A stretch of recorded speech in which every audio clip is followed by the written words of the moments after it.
هلو يا حبايبي، كيف الحال؟ أتمنى أنكم تكونوا بألف خير. تم الإعلان مؤخرا عن بدء العمل في تدوين الموسم الثالث من مسلسل خفايا القلوب، الذي يعد واحدا من أبرز الإنتاجات الدرامية في العالم العربي، وذلك بالتعاون بين شركة الفردوس للإنتاج الإعلامي وقناة زي ألوان.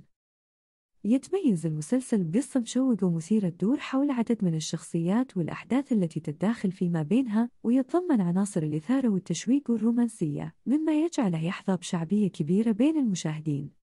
ويتضمن الموسم الثالث من المسلسل الكثير من التطورات والمفاجآت، ومن المتوقع أن يواصل نجاحه الكبير وجذب ملايين المشاهدين في العالم العربي وخارجه.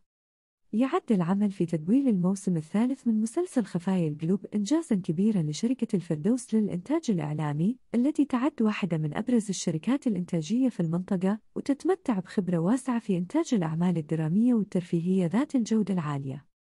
ومن المتوقع أن يتم عرض الموسم الثالث من مسلسل خفايا القلوب في وقت لاحق من هذا العام على قناة زي ألوان، ويمكن للجمهور متابعة الأخبار والتطورات المتعلقة بهذا العمل الدرامي من خلال وسائل التواصل الاجتماعي والمواقع الإلكترونية المختلفة.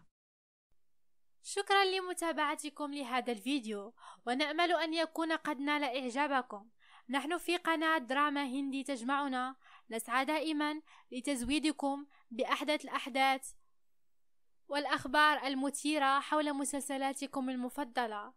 إذ كان لديكم أي تعليقات أو أسئلة فلا تترددوا في تركها لنا في قسم التعليقات أسفل الفيديو، ولا تنسوا الاشتراك في قناتنا وتفعيل الجرس ليصلكم كل جديد. شكرا لكم مرة أخرى، ونتطلع للقائكم في فيديوهات قادمة.